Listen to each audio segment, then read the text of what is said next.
Hello student, welcome to progress commerce class. आज के consignment के टॉपिक में मैं आपको पढ़ाने वाली हूँ calculation of surplus commission. Surplus commission वाला अगर प्रॉब्लम है तो उसे कैसे कैलकुलेट करना चाहिए।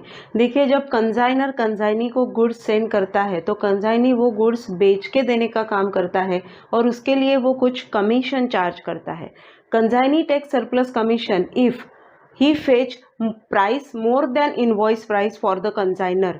कंसाइनर के लिए इनवॉइस प्राइस के ऊपर अगर वो गुड्स बेच के देता है तो वो जो एक्सेस प्राइस वो कंसाइनर के लिए कमा के देता है, एक्सेस इनकम कंसाइनर के लिए कमा के देता है, उसके ऊपर उसे कुछ सरप्लस कमीशन मिलता है। तो आज के प्रॉब्लम में हम लोग वही देखने वाले हैं कि अगर ऐसी सिचुएशन है कि जिसमें सरप्लस कमीशन दिया जाता है तो वो सरप्लस कमीशन कैसे कैलकुलेट करना है। Let's see the problem. यहाँ पे on 1 June 2014 C of Chandrapur consign goods to B of Bombay for sale. Okay, तो C of Chandrapur, C is a party, consignor वो है, उसने बी ऑफ बॉम्बे, बॉम्बे की पार्टी है बी, उसे गुड्स बेचने के लिए कंसाइन किए हैं। So B is consignee and C is consignor at invoice price, और वो इनवॉइस प्राइस से गुड्स भेज रहा है। B is entitled to commission 2.5% on invoice price. B को कितना कमीशन मिलने वाला है? 2.5% on invoice price. Note this thing, on invoice price B is going to get 2.5% commission and 15% on surplus price. अगर invoice price से ऊपर वो goods बेचता है, ऊपर के प्राइस को गुड्स बेचता है, तो जितना भी ऊपर का प्राइस रहेगा उसके ऊपर 15% कमीशन उसको मिलने वाला है। Okay, goods costing ₹14,000 were consign to B. अभी कितने गुड्स कंसाइन हुए हैं? 14,000 के गुड्स कंसाइन हुए हैं to B at an invoice price of 16,400। 14,000 is the cost, 16,400 को वो गुड्स इनवॉइस कर रहा है बी को। ओके, तो अभी देखो, C paid 950 for expenses, account sale received from B shows that he made a sale of ₹15,000 in respect of 75% of the quantity of goods consign. तो यहाँ पे एक बात ध्यान में आई होगी आपके कि whatever goods that are send by C to B, C ने जितने भी बी को गुड्स भेजे हैं वो पूरे के पूरे सेल नहीं हुए हैं। 75% of the quantity of goods consign to him is sold out. वो सोल्ड आउट हुआ है, 75% सिर्फ सेल किया है बी ने, तो 25% स्टिल लाइज विथ हिम। तो हमें यहाँ पे कंसाइनमेंट स्टॉक का कैलकुलेशन भी देखना है। Okay, B paid 700 for expenses, accepted a bill of 6,000 and remitted the balance to C. तो ये प्रॉब्लम दिया है and you are asked to prepare consignment account and B account in the books of C. Consignment account बनाना है और B's account बनाना है in the books of C. So let's start with the problem. पहले तो goods send at invoice price की entry होगी। तो देखिए, यहाँ पे तो जनरल इन्फॉर्मेशन दिया है, 2.5% कमीशन, 15% सरप्लस प्राइस पे कमीशन। प्रॉब्लम स्टार्ट इधर से होगा।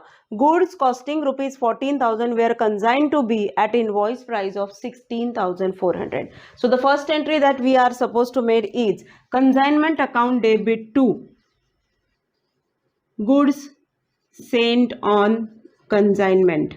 मैंने स्टार्टिंग के लेक्चर में सारी जर्नल एंट्रीज भी आपको एक्सप्लेन की है। In the books of consignor क्या ट्रीटमेंट होगा, in the books of consignee क्या ट्रीटमेंट होगा। Go through that lectures first of all.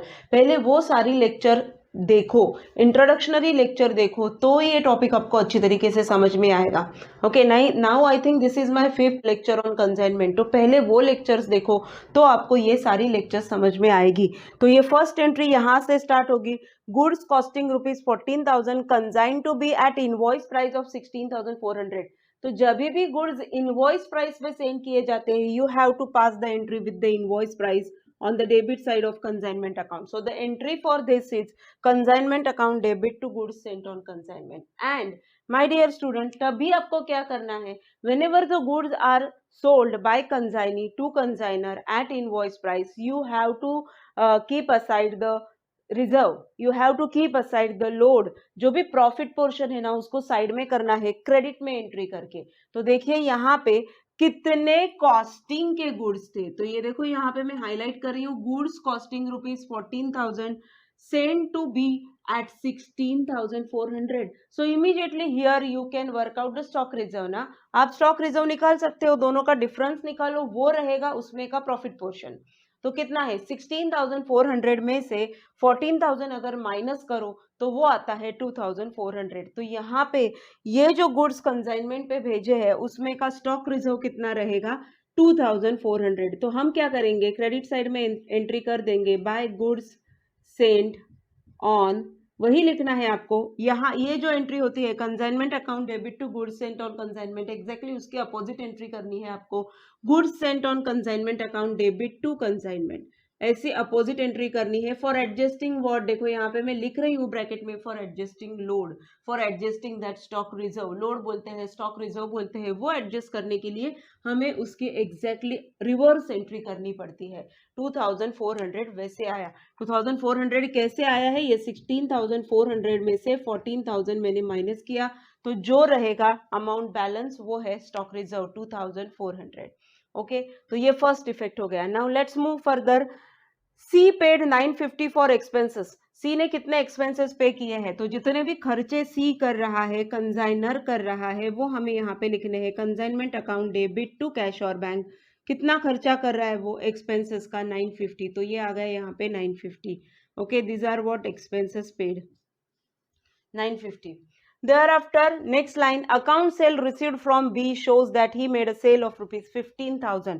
अभी B ने 15,000 के गुड्स सेल किए हैं और वो सेंड किया है C को, तो एंट्री क्या करेंगे हम लोग, इन the books of C what should be the entry, B ने वो सेल का रेमिटेंस सेंड किया है, तो एंट्री क्या करोगे आप इसकी, B's account debit to, B's account debit to consignment, consignment के क्रेडिट साइड में आएगा यहाँ पे by B's account, and see now we are preparing B's account, तो B's account के डेबिट साइड में आएगा, B's account के डेबिट साइड में आएगा to consignment in bracket sale 15,000, यहाँ पे भी आप ब्रैकेट में लिख सकते हो सेल 15,000।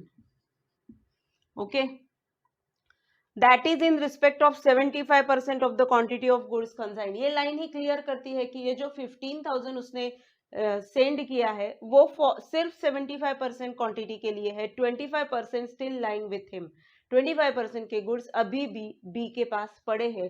तो इससे आपको एक बात समझ में आनी चाहिए, वो जो 25% रहेगा वो होगा कंसाइनमेंट स्टॉक।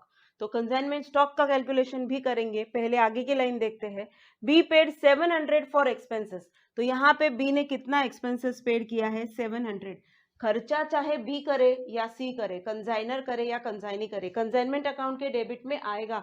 जो खर्चा कंसाइनर करता है उसकी एंट्री होती है consignment account debit to cash और बैंक, और जो खर्चा कंसाइनी करता है उसकी एंट्री होती है consignment account debit to consignee, और कंसाइनी का नाम है यहाँ पे B, so to B's account, और ब्रैकेट में मैं लिखूंगी ये क्या है, एक्सपेंसेस। तो कितने हैं एक्सपेंसेस, 700। ओके, तो ये 700 एक्सपेंसेस कंसाइनी ने किए हैं। इसका सेकंड इफेक्ट आएगा, बिकॉज आई एम प्रिपेयरिंग बीज अकाउंट, तो बीज अकाउंट के क्रेडिट साइड में मैं इफेक्ट लिखूंगी बाय कंसाइनमेंट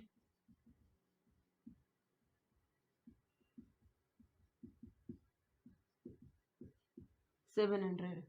ठीक है, अभी आगे देखो।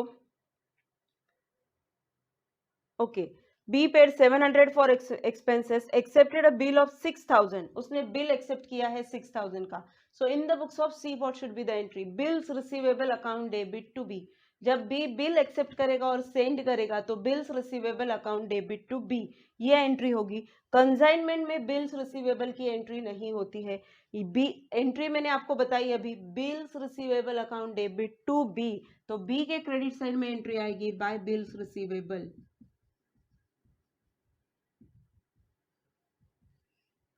6,000। ओके, अभी देखो, remitted the balance to C, और उसने बाद में बैलेंस सी को भेजा है। अब यहाँ पे जितना प्रॉब्लम था, जितने एडजस्टमेंट्स थे वो रिकॉर्ड हुए हैं एक्सेप्ट कमीशन। तो अभी हमें क्या वर्कआउट करना पड़ेगा, बी का कमीशन। तो बी को कितना कमीशन मिलने वाला है, see this line, B is entitled to commission 2.5% on the invoice price, invoice price के ऊपर 2.5% उसे मिलने वाला है। तो यहाँ पे मैं वर्किंग नोट नंबर 1 बताती हूँ आपको, कैलकुलेशन ऑफ कमीशन। अभी देखो इनवॉइस प्राइस कितना है, total invoice price of the goods send is 16,400। यहाँ पे है देखो स्टार्टिंग में ही, किधर तो भी हमने देखा था, B is entitle to commission. यहाँ पे देखो goods costing 14,000 were consigned to B at invoice price of 16,400। So invoice price कितना है, invoice price is equal to 16,400। क्या बताया है, 2.5% he is going to get on invoice price. But यहाँ पे पूरे 16,400 के गुड्स सेल नहीं किए हैं ना। एक बात ध्यान में रखो, कमीशन जो वर्कआउट होता है वो जितने गुड्स सेल किए हैं उसके ऊपर ही होता है। तो कितने गुड्स सेल किए हैं, 75%। 75% गुड्स उसने सोल्ड किए हैं। तो हमें क्या निकालना पड़ेगा, 75% ऑफ 16,400, ये पहले निकालना पड़ेगा।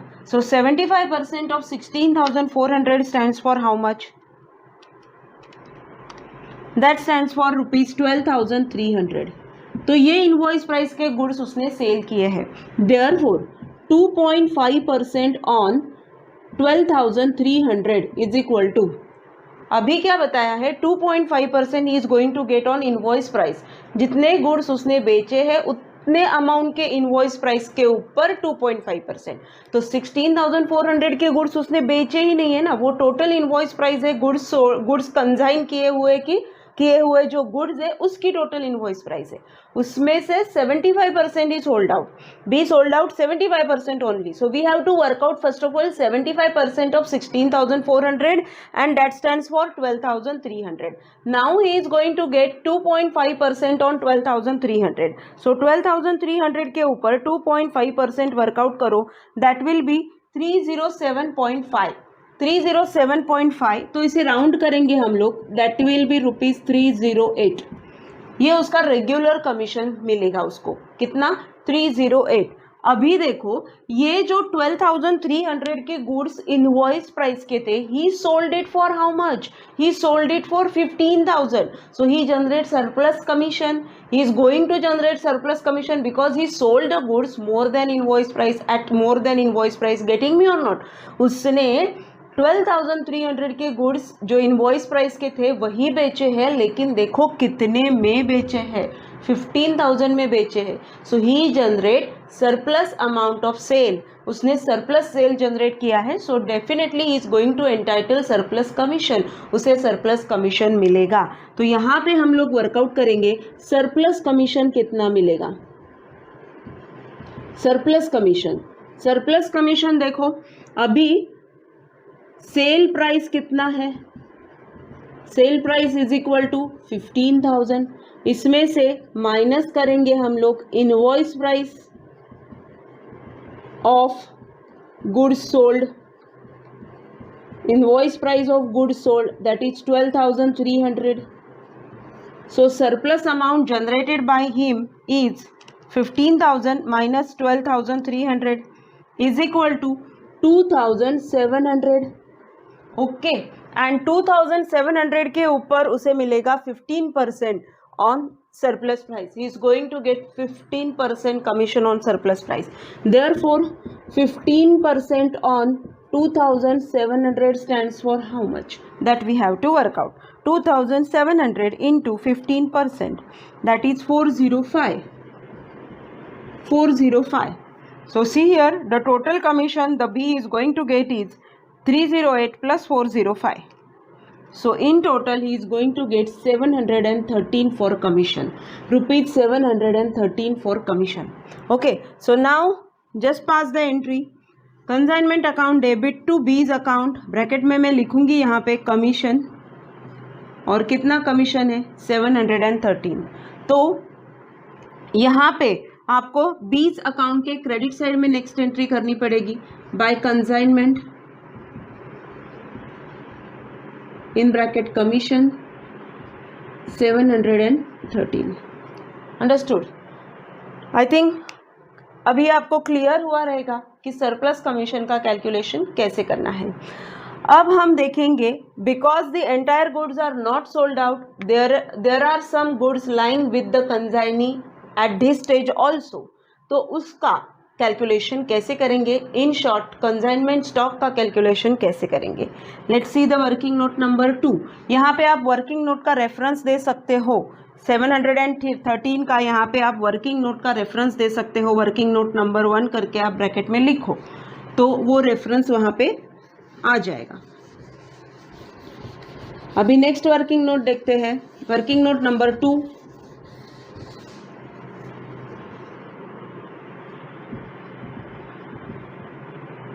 Calculation of closing stock, closing stock का कैलकुलेशन। अभी देखो कितने गुड्स स्टिल अनसोल्ड है, 75% बेचे बोले तो 25% are still lying with the consignee. 25% अभी भी जितने भी गुड्स इनवॉइस किए थे उसके 25% अभी भी कंसाइनी के पास है। तो हम क्या करेंगे, 25% of 16,400, total invoice price of the goods sold, goods sent on consignment 16,400 का 25% निकालेंगे। 16,400 into 25%, that stands for 4,100। Invoice price पे निकाल रहे हैं हम लोग, at invoice price, closing stock at invoice price 4,100। उसमें ऐड करेंगे 25% ऑफ कंसाइनर एक्सपेंसेस। देखो कंसाइनर जनरली जो एक्सपेंसेस करता है वो सारे नॉन रिकरिंग नेचर के होते हैं। तो कंसाइनर ने कितना खर्चा किया है, 950। सो 25% ऑफ 950 उसका अमाउंट वो ऐड हो जाएगा। 25% of 950 it is 237.5, so make it round, 238. Now there are some expenses made by consignee also, लेकिन यहाँ पे देखो, यहाँ पे जो बोला है B paid 700 for expenses and accepted a bill of ₹6,000। B ने 700 खर्चा किया है, अलग से दूसरा कुछ खर्चा नहीं दिया ये प्रॉब्लम में, मतलब गोडाउन रेंट है या कुछ अलग और कुछ है, कमीशन अलग से वर्कआउट करता है। कमीशन कभी भी आता नहीं है, it is not taken as non recurring, it is recurring in nature. तो कमीशन का कभी भी कैलकुलेशन में हमें नहीं लेना है क्लोजिंग स्टॉक के। लेकिन अगर कभी कभी कुछ खर्चे स्पेसिफाई नहीं होते हैं, जैसे अगर कंसाइनी कस्टम ड्यूटी पे करता है, ऑक्ट्राइड ड्यूटी पे करता है, तो उसका प्रोपोर्शनेट अमाउंट हमें लेना ही है। To making the goods available for sale, whatever expenses made by consignor and consignee, proportionate amount of that expenses should be taken into account while calculating the closing stock। लेकिन यहाँ पे कैसे guess करेंगे कि ये जो एक्सपेंसेस कंसाइनी ने किए हैं, उन्होंने सिर्फ बोला ना एक्सपेंसेस, कंसाइनर जो खर्चा करता है वो सारे कंसाइनमेंट के ऊपर ही करता है, तो वो हम लोग नॉन रिकरिंग कंसीडर करते हैं।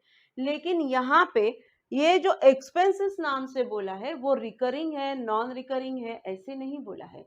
My dear student, don't get confuse. अगर ऐसा कुछ कंफ्यूजन वाला सिचुएशन आपको प्रॉब्लम में आता है तो आपको क्या करना है, आपको एक एजम्पशन लिखना है, what you are assuming. If you are assuming these expenses are recurring in nature, क्योंकि हम लोग तो ऐसे नहीं बोल सकते ना कि ये रिकरिंग ही रहेगी या ये नॉन रिकरिंग रहेंगे। एक्सपेंसेस बोले तो कुछ भी हो सकते हैं भाई, नॉन रिकरिंग भी हो सकते हैं, रिकरिंग भी हो सकते हैं। ये उनका काम है कि वो स्पेसिफाई करे। अगर वो स्पेसिफाई नहीं करते हैं, डोंट टेक टेंशन, प्रॉब्लम में स्पेसिफाई करेंगे वो लोग, मोस्ट प्रोबेबली वो स्पेसिफाई करेंगे। लेकिन अगर स्पेसिफाई नहीं करते तो एजम्पशन करो उस, और क्या एजम्पशन करो, इट इज नॉन रिकरिंग, ऐसा एजम्पशन करो।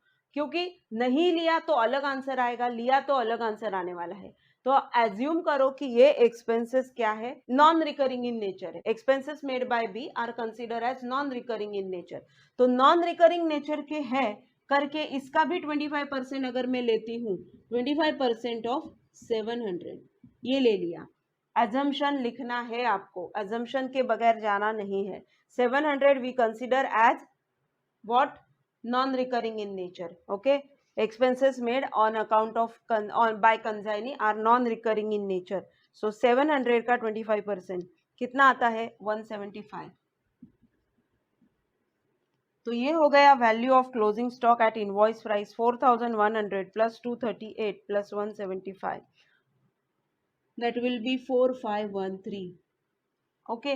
अभी calculation of closing stock at cost price, क्योंकि हमें क्या करना है, स्टॉक रिजर्व निकालना है। तो स्टॉक रिजर्व कैसे निकालेंगे, 25% ऑफ टोटल कॉस्ट। कॉस्ट कितना था देखो, 14,000, देखो यहाँ पे किधर है वो line, goods costing 14,000 were consign to B at invoice price of 16,400। So total goods जो कंसाइन किए थे उसकी कॉस्ट कितनी थी 14,000, उसमें से 25% still lies with the consignee है।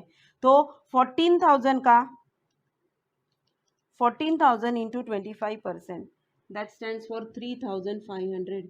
3,500 अभी इसमें ऐड करेंगे हम लोग 25% ऑफ एक्सपेंसेस फिर से, because we are assuming that 950 consignor के जो खर्चे हैं 25% ऑफ 950 और कंजाइनी का खर्चा हमने एज्यूम किया है नॉन रिकरिंग नेचर का है। So take both the expenses 950 into 25% that is 230, ऊपर का ही आएगा बट ऑब्वियस 238 एंड 175। सो 3,500 plus 238 plus 175 is equal to 3,913। ये हो गई उसकी कॉस्ट प्राइस। तो यहाँ पे देयरफॉर स्टॉक रिजर्व, इसमें का स्टॉक रिजर्व आप कैसे निकालोगे, 4,513 minus 3,913, 4,513 minus 3,913. So the stock reserve is 600. Stock reserve कितना आएगा 600। ओके, तो अभी हमें क्या करना है, यहाँ पे लिखना है बाय कंसाइनमेंट स्टॉक। रेफरेंस दो इसको, एट इनवॉइस प्राइस लिखेंगे हम लोग, at invoice price, working note number 2. Okay, and at invoice price what is the closing stock, this much 4,513 और उसमें का stock reserve, to stock reserve, working note number 2, reference दो इसका 600। ये हो गया स्टॉक रिजर्व लिख के। Problem is almost finish, we have done with the problem. Now close the account and find out the profit and loss balance. 2,400 plus 15,000 plus 4,513 is equal to 21,913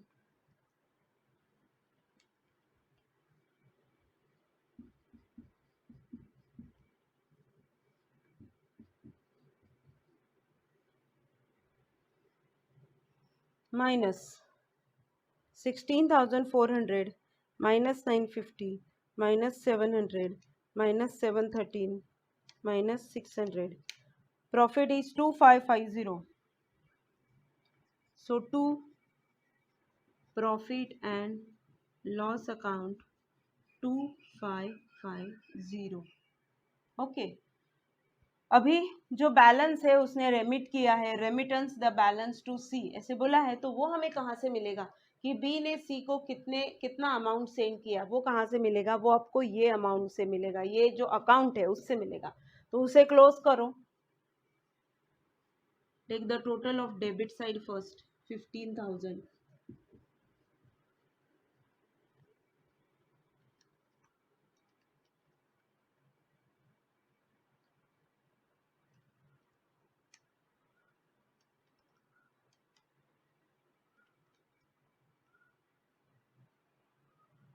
so that is 7,587 और यहाँ पे हम लिखेंगे by cash और bank. This is the balancing figure which shows you remittance. Okay, ये आपको remittance बताएगा कि कितना दिया है। जनरली मैं आपको रिकमेंड करूंगी कि कैश यूज मत करो, सिर्फ बाय बैंक ही लिखो। क्यों? क्योंकि आजकल वैसे भी बहुत सारी ट्रांजैक्शंस कैश से अलाउड नहीं है, तो बैंक से सेंड किया है, चेक से सेंड किया है, ऐसे ही लिखो। ये बैलेंसिंग फिगर हमने निकाली है। ये बैलेंसिंग फिगर आपको क्या बताती है, the amount remitted by B to C at the end. B ने सी को कितना पैसा रेमिट किया है, कितना पैसा दिया है, वो हमें ये अकाउंट से मिलेगा। तो आज के प्रॉब्लम में हम लोग ने पर्टिकुलरली देखा when the goods are sold by consignee at more than invoice price and उसको अगर कुछ सरप्लस कमीशन दे रहा है कंसाइनर तो उसका कैलकुलेशन कैसे करेंगे। दूसरी एक बात मैंने आपको ये प्रॉब्लम में बताई कि एक्सपेंसेस पेड बाय कंसाइनी अगर वो स्पेसिफाई नहीं होते हैं, सिर्फ एक्सपेंसेस के नाम से है, so write down the assumption. Note में यहाँ पे स्पेसिफिकली नोट में लिखो that expenses made by consignee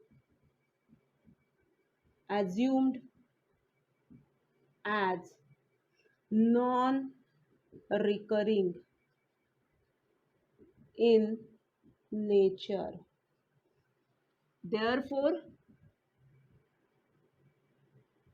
taken in closing stock calculation. बस जहां पे भी स्पेसिफिकेशन नहीं है एक एजम्पशन लिखो नोट करके प्रॉब्लम के नीचे, देन आपका प्रॉब्लम करेक्ट ही चेक होगा, उसको कोई रॉन्ग नहीं देने वाला because you made the specific assumption.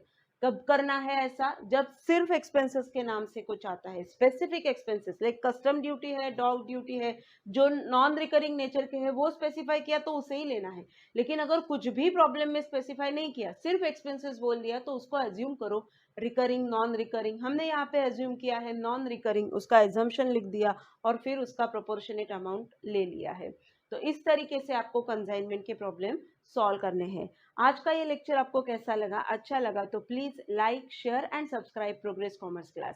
Progress commerce class आपके लिए ऐसे बहुत सारे लेक्चर्स लेके आएगा। बने रहिए प्रोग्रेस कॉमर्स क्लास के साथ। Thank you.